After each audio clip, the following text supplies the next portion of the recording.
아침 묵상에 오신 여러분들을 환영하고 축복합니다. 특별히 오늘은 이번 한 주간의 첫날이죠. 이번 한 주간 첫날 첫 시간을 이렇게 하나님 앞에 드릴 수 있게 허락하신 하나님 감사드리고, 이번 한 주간도 하나님께서 우리의 삶을 채우시고 인도하시고 보호해 줄 줄 믿습니다. 오늘은 스데반이 잡히다 라는 제목을 가지고 사도행전 6장 8절부터 15절까지 말씀을 좀 살펴봤으면 좋겠습니다. 우리 먼저 12절과 13절 말씀을 같이 한번 읽어볼까요? 백성과 장로와 서기관들을 충동시켜 와서 잡아가지고 공회에 이르러 거짓 증인들을 세우니 이르되 이 사람이 이 거룩한 곳과 율법을 거슬러 말하기를 마지 아니하는도다. 예, 스데반이 표적과 기사를 행하면서 복음을 전하죠. 그러자 많은 반대하는 세력들이 일어납니다. 이 세력들이 먼저 스데반과 논쟁을 펼쳐요. 그런데 논쟁을 펼쳤을 때 성령과 지혜로 말함을 보고 도저히 감당할 수도 없는 거죠. 말로써 이길 수 없는 거예요. 그러자가 뭘 했어요 이제? 거짓 모략을 하고 재판에 붙이고 그 다음에 뭐까지 세웠어요? 거짓 증인까지 세웠어요. 그러면서 결국에 이들이 거짓 증인을 통해서 뭐라고 이야기합니까? 이 사람이 이 거룩한 곳과 율법을 거스려 말하길 마지 아니하는도다 라고 이야기해요. 이 사람은 스데반이죠. 스데반이 뭘 했다는 거예요? 이 거룩한 곳, 성전과 뭘 무시했다는 거예요? 율법을 무시했다는 거예요. 결국에 그래서 율법을 어겼다라고 고소를 한 거죠. 사실 이 부분은 스데반을 고소한 내용은 예수님을 고소한 내용과 똑같아요. 예수님에게도 뭐라고 그랬어요? 이 사람이 성전을 헐겠다라고 이야기했다. 그리고 율법을 지키지 않아도 된다라고 이야기했다. 라고 거짓으로 증언을 하고 예수님을 십자가에 못 박았죠. 똑같이 스데반을 뭐예요? 똑같은 이유로 책망하는 거예요. 거짓 고소하는 거죠. 그럼 실제로 어땠을까요? 예수님이나 스데반이 성전과 율법을 무시했을까요? 그러지 않아요. 예수님께서는 오히려 정확히 지적한 게 뭐냐면 율법을 폐하러 온 것이 아니라 완성하러 오셨다라고 이야기해요. 다르게 이야기하면 그 당시 종교 지도자들과 유대인들은 뭘 했어요?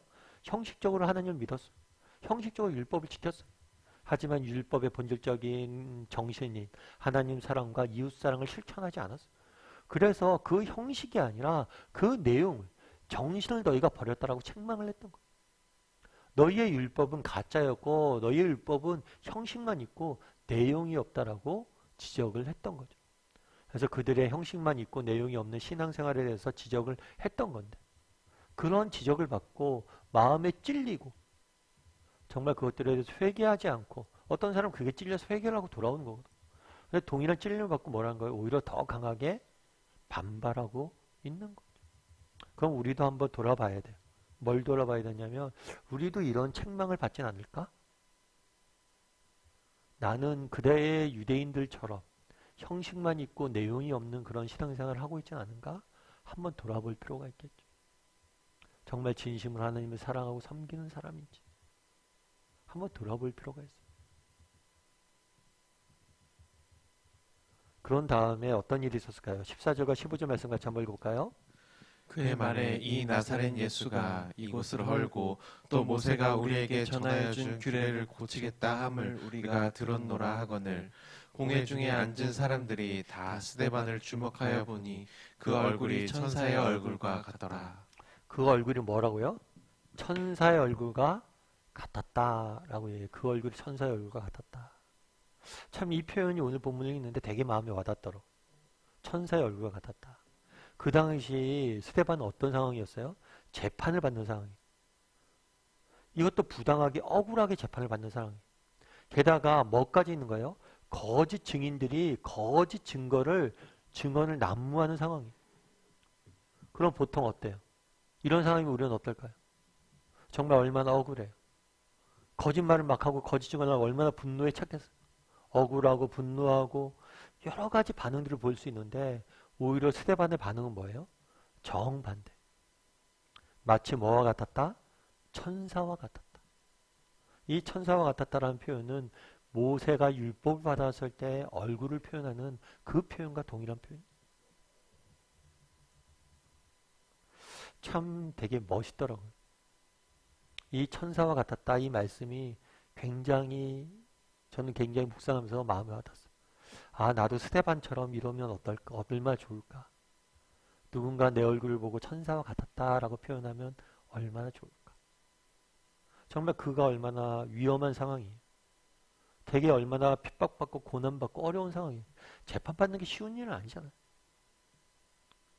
안 가봐서 모르겠지만 어떤 사람이 한번 그러더라고요. 경찰서 잠깐 갔다 왔었는데 뭐 조사받으러. 와, 목사님 거긴 갈 곳이 안 된다. 정말 누군가의 재판을 받고 이런 게 쉬운 일이 아니에요. 여러분 정말 그런데 그런 어려움과 핍박 속에서도 천사의 얼굴 같았다. 우리도 이러면 어떨까? 정말 이 땅의 어려움을 있고 이 땅에 살다 보면 여러 가지 일들이 있고 풍파들이 있는데 늘 한결같은 표정이었으면 어떨까? 이런 생각이 들더라고요. 여러분 아브라함 링컨이라고 아마 아실 거예요. 이 아브라함 링컨 같은 경우에는 미국에서 가장 미국인들이 존경하고 좋아하는 대통령 중에 한 명이죠. 근데 링컨이 했던 얘기 중에 재밌는 얘기가 있었어요. 그건 뭐냐면 링컨이 40대 이후의 얼굴은 내가 책임져야 된다. 그러니까 40대 이전의 얼굴은 부모의 책임이지만 40대 이후의 얼굴은 내 책임이다. 왜 그런 이야기를 했을까요? 왜냐하면 40대 이후의 얼굴에는 내가 어떻게 살아왔는지가 담겨져 있다는 거예요. 평소에 화를 내고 평소에 짜증을 많이 내는 사람들은 얼굴만 봐도 그 얼굴에 항상 뭐가 담겨져 있다는 거예요. 그런 분노와 화가 담겨져 있다. 근데 정말 평소에 평온하고 정말 사랑이 넘치는 사람은 40대 이후의 얼굴은 에는 그런 게 담겨져 있다. 그러면서 40대 이후의 얼굴은 자신이 책임져야 된다. 이런 이야기를 하더라고요. 그리고 제가 이 얘기를 처음 들었던 게 20대 때였어요. 그래서 내가 40대 이후에 내 얼굴은 어떨까 이렇게 기대를 했는데 어느 지금 제가 이제 50대 들어가거든요. 50대 이제 초반인데 제 얼굴은 어떨까 했을 때 그렇게 자신이 있지는 않더라고요. 결국에 이야기하는 게 뭐예요? 평소에 어떠냐에 따라서 어떤 삶을 살았느냐에 따라서 우리의 얼굴이 어떻게 진다는 것을 나타난다는 거죠. 링컨이 한 번은 국회에서 대통령이 됐을 때 이렇게 연설을 한 적이 있었대요. 연설을 한 적이 있었는데 링컨 같은 경우에 정적들이 되게 많았어요. 정적들이 되게 많으니까 링컨이 막 연설을 할 때 이야기한 거죠. 반대편 사람이 손을 들면서 당신은 두 얼굴을 가진 위선자요 하고 비방을 막 쏟아낸 거예요. 그래서 링컨이 뭐라고 했냐면 제가 두 얼굴을 가졌다고요. 그러면 제가 만약에 진짜 두 얼굴이라면 오늘 여러분 앞에 연설하는데 이 얼굴로 나오겠습니까? 더 좋은 얼굴로 나오지. 그러면서 위트로 넘겼다는 거예요. 그러면서 정말 그 이야기를 듣고 참 공감이 되더라고요. 그 당시 연설을 하는데 상대방 비방한다고 생각해 보십시오. 얼마나 답답하고 억울하겠어요. 그런데도 불구하고 뭐예요? 평온함과 정말 웃음과 위트를 잃지 않으려고 노력하는 모습들을 보게 되는 거예요. 그러니까 그런 얘기를 할 수 있는 거죠. 그날의 스데반의 얼굴이 천사와 같았다라고 이야기하죠. 저게 하루아침에 됐을까? 정말 그렇게 살려고 늘 노력했기 때문에 그 어려운 순간, 그 결정적인 순간이 그렇게 나왔던 거겠죠. 오늘은 한번 돌아봤으면 좋겠어요. 그날에 스데반이 복음을 증거했잖아요. 정말 그날에 유대인들이 스데반을 질책을 했습니다. 그런데 사실은 유대인들을 예수님이 책망하셨죠. 뭘로 인해 책망하셨어요? 너희가 형식이 있는데 내용이 없다. 나는 그렇게 신앙생활을 하는 사람은 아닌지 한번 돌아봤으면 좋겠고 또 한 가지 돌아볼 건 뭐냐면 스데반이 얼굴이 천사와 같았다. 나는 내 얼굴은 어떨까? 사람들이 세상이 내 얼굴을 보고 뭘 느낄까? 특별히 어저께는 주일이었잖아요. 오늘 월요일이잖아요. 세상 사람들은 너무 월요일 아침 피곤하다, 월요병이다. 그런데 우리는 어저께 주일날 하나님을 만난 사람이잖아요. 그 월요일 아침 어때야 돼? 더 빛나야 되겠죠.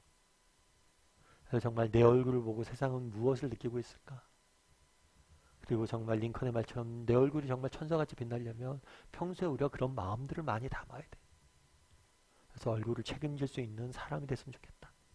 정말 얼굴로 세상에 말할 줄 아는 사람이 되었으면 좋겠다라는 생각이 있습니다. 그런 사람이 되기를 주님의 이름으로 소원합니다.